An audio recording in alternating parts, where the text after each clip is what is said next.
situation ya mboka ezali vraiment bien te puisque tension ezali vraiment likolo makasi bakomba soki décision ya koconfine commune ya Gombe. Pourquoi? Puisque taux élevé ya bato oyo bazalaki na coronavirus bazalaki na commune ya Gombe mpe bazwaki badisposition ya koconfine nano commune ya Gombe en attendant batika bakomi misusu oyo évolue ndenge ezovolue mais kobima mingi te avec trop de réserve. C'est ainsi que ntango baconfine Gombe nazwaki balete ya bana mboka misusu baza libanda mboka misu na kati bayebisenga balobi en tout cas mwana mboka Trésor Kandolo il paraît que confinement oyo badécrété na Gombe ezali mpo baoprépare coup d'état moko boye mpo na président oyebisa président avanda na nsele te akende kovanda na cité de l'OIA atika Gombe pamba te parce que élection politique mingi eza na Gombe et non seulement ça il paraît que ezali na bamercenaire moko bakoti bazali na Gombe kuna bameka mpe kosala babouclage et puis couvre-feu de sorte que bameka koverifie na bandako ya bato. Alors nalobelaki yango mingi natielaki yango makelele nalobi en tout cas mokonzi ya mboka bokeba mokonzi ya mboka je préfère que bovanda na Gombe parce que boye et puis naloba nasengaki na bi en tout cas basala couvre-feu kuna de sorte que baverifie ya bandako ya bato. Alors à notre grande surprise basalaki couvre-feu, nous sommes informés sur ça, basalaki couvre-feu et puis il paraît, ça je n'affirme pas, en tout cas je n'ai pas encore eu l'authenticité de cette information, il paraît que Bakuti Nandaku, il y a ministre, il y a décentralisation et réforme institutionnelle, Oazali Bongo Messi Azaras Obewa, Bakuti Batou, na prison squeletté, donc Bakona déjà Makasi, non seulement ça Bakuti Pe, il paraît, nani étranger ressortissant à Rwanda na mindu qui vient à mais en tout cas je n'affirme pas cette information parce que nous sommes dans les médias. C'est ce que j'ai appris et Zali Batebele Koutou Basel yango déjà ba analyse politique ba sous Basel yango d'information la même page moko et peut ça fait information et Twitter qui et communique et petit information alors nous nous demandons si cela est vrai. C'est que c'est une haute trahison. Nous demandons vraiment la démission, si pas la démission, la révocation. Il y a ministre de décentralisation et réforme institutionnelle au Azali Bongo, Azali Sobewa, et puis va poursuivre en justice pour la haute trahison. Parce que Bango, tu sais bien que Bazali, Batu, Baouta, Kouta. Alors, tant Baouti, ils ont opté la République démocratique du Congo comme leur patrie. Bakota Zalaka vice-président, plusieurs fois ministre. Alors, ce qui réellement est le Kowana Ezali Solo, c'est une haute trahison. Il faut pas juger, pas condamner pour une haute trahison, à trahir Mboka. Donc, Ezali parce que Azali ko préparé coup d'état. Parce que comment est-ce que Azo logé nani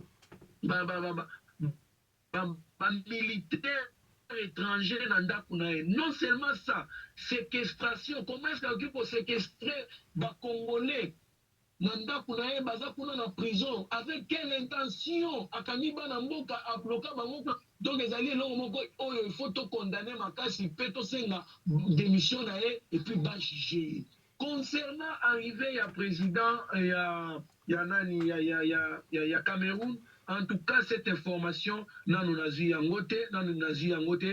vais vérifier pour Naïba, ce qui réellement est Ali Bongo. Je ne peux pas affirmer cette information, mais ce qui est vrai, attention, Ali tellement attendu, Makasi, na ça qui est Michel Monabaki sur entrée à militaire rwandais na Est Kuna, déclaré qu'il y a société civile, Yakuna na Goma, alors. J'allais, attention, attendu, et nous devons être vigilants, nous les peuples congolais, nous devons dire non à infiltration, non surtout à Bapaya, et puis pourquoi pas prendre des décisions fortes pour ne commettre fait na manipulation ou soit intoxication, il y a mabé.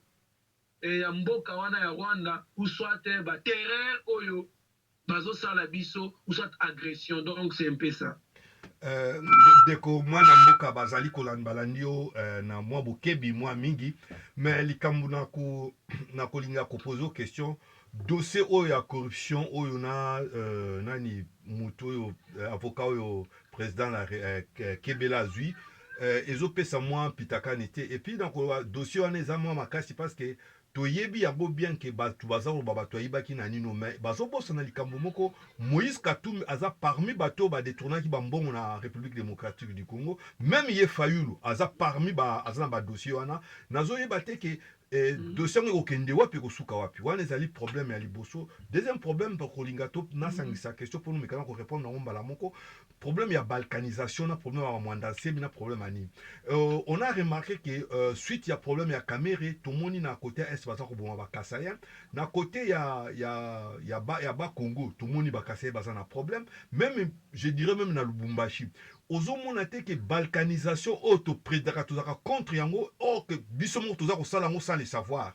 eloko wana je crois que les gens ne tirent pas attention à likambo wana parce que soki moluba moko asali erreur ce n'est pas tous les baluba soki mkongo moko asali erreur ce n'est pas tous les bakongo soki moto abandudu moko asali erreur c'est pas comme nakoloba makambo ya Gédéo Kyungu nini ce n'est pas tous les chabés baza ba rebelle donc ezali mutu ba chose à individuel mais comment bazali ko généraliser un certain tubi bazali ko neutraliser baza ko séparer baza bazo boma bango kuna ça c'est plus grave que la balkanisation nazoko na éviter ceux qui baza ko se rendre compte na likambwana parce que balkanisation to baka contre balkanisation ya Congo mais entre temps to za ko pesa ba arme na munguna asala yango yo ko sala lecture une place wana na pesi parole. En tout cas, merci mingi pour la parole. Na mituna mibale za motu ya makasi. Na kopanda na motuna ya mibale ou ya balkanisation. En tout cas, ezali pasi mingi. Le problème c'est quoi? Bazo ebate ke balkanisation e bandaka nanu na esprit, et puis et comme pratique. Donc vous divisez moralement ou soit à travers des idées, déjà tant besoin d'idées opposées, besoin déjà n'a beaucoup de tribalisme, déjà c'est une balkanisation parce que au finish luka a zonga na côté na bango pour amoni que libanda azali na insécurité déjà division nyon surtout yango parce que balkanisation faut signifier balkanisation la kisi ko kabola moka la kaboli bakati na biteni oye komi mboka oye komi mboka oye komi mboka. Alors ceux qui c'est les mêmes personnes comme les anti-balkanisation, balkanisation, sensibilisation pour se balkaniser. C'est les mêmes personnes là qui sont des déclencheurs du tribalisme. C'est les mêmes personnes là qui véhiculent le message de haine, de tribalisme. Namboka. Parce qu'ils cherchent une chose et son contraire. Parce que tant que osa kobima libano ozobima na bamédia ozolakisa ndenge ozali anti-balkanisation mais ozovéhicule bamessage ya haine tribale. Donc vous êtes en train de contribuer ou soit vous êtes de mettre en pratique la balkanisation en question. Tozo condamné biloko avec notre dernière énergie. Congolais azali Congo on a un Congo uni. Et puis, nous avons des traités que Congo, il faut zala na batu o bazali uni na conscience collective, o bazali na même origine, o bazali na même histoire, o bazali na les mêmes langues, les mêmes cultures. C'est ça ce qu'on appelle d'ailleurs la nation. Alors, tant que déjà beaucoup de ça va NK ozali na coin ya baswahili soki mulu basali mbeba po aza mokonzi vous attaquez les baluba o bazali na coin ya baswahili ezali biloko foto condamné muswahili pe avandaka na coin nyonso tu ezali na province oyo ezangi ressortissant ya 4 langues nationales te ezate na coin nyonso tu batu ba ressortissant 4 langues nationales bazali. Et puis soki to prétendaka kozala ini pourquoi tu as un message ya kokabwana soki likamo esalemi? Non, ce n'est pas ça. Ce n'est pas ça. Nous devons être unis pour défendre mboka na biso. ata bosali ndenge nini tant que nous serons divisés na basens ya batribalisme développement otolukaka pe unité otolukaka ekotikala kozala te. À quoi bon de chercher l'unité pendant que ozoi na muluba, ozoi na mukongo, ozoi na muswahili ou soit mungala. Donc il y a il faut condamner yango makasi. Je condamne beaucoup toutes ces pratiques-là, il y a qu'on menacer Balouba, Bakassaye partout, Bazaï na Bankongo, na Bukavu, ou soit na Katanga. Parce que Batouana, Balouba, Bazali, Bandeko, na Biso, Congolais. Baza, pour jouir na même droit, na territoire congolais, au même titre que tout autre Congolais. Donc, sans discrimination. Alors, il y a bilo moko tozo qu'on a ma cache derrière. Au courant de la semaine passée, j'ai fait une analyse, na condamné biloko wana makasi avec ma dernière énergie, na condamné biloko wana makasi, j'ai dénoncé na bi bato bazo boma balu bakuna parce que bakangi monsieur Vital Kamerhe botika ba pratique wana puisque monsieur Vital Kamerhe kuto za un problème na balu baté mais un problème na nation congolaise na congolais nyonso puisque azali cité bien qu'il est présumé innocent jusque là azali cité na détournement ya mbongo ya bakongolais en général. Donc c'est un peu ça na saki message wana na lobaki d'ailleurs na Swahili pe on a coupé ça na biso ya kota Bukavu na Walungu na fief ya Vital Kamerhe message un peu comme la bango. Donc c'est un peu ça. Concernant la deuxième question au botuninga pona bato bazali impliqué dans makambo ya détournement ainsi de suite bazali ebele et pourquoi c'est frère c'est mal Vital Kamerhe Moïse Katumbi Martin Fayulu bazali pe impliqué dans makambo détournement. D'ailleurs le problème c'est quoi babandaki na ba enquête nanu sur le programme de 100 jours parce que emonanaki na mpwasa na misu ya bato nyonso ke en tout cas détournement esalemi makasi. Misala ezalaki prévu mpona baso de mouton par exemple ezalaki prévu mpona kosala yango dans 4 mois mais tomoni ezwi presque une année.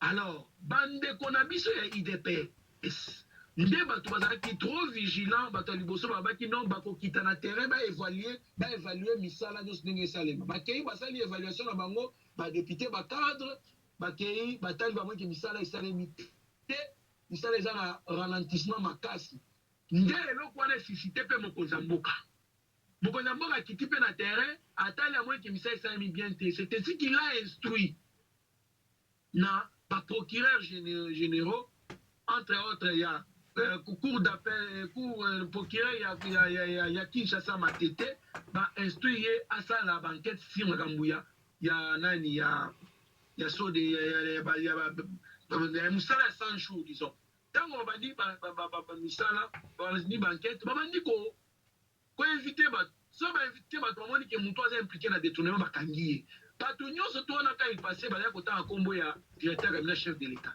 c'est-à-dire que bainvite mpe ye ntango aye bamoni ke non azali impliqué ya makambo ebele nde bamaintenaki ye bakangaki ye.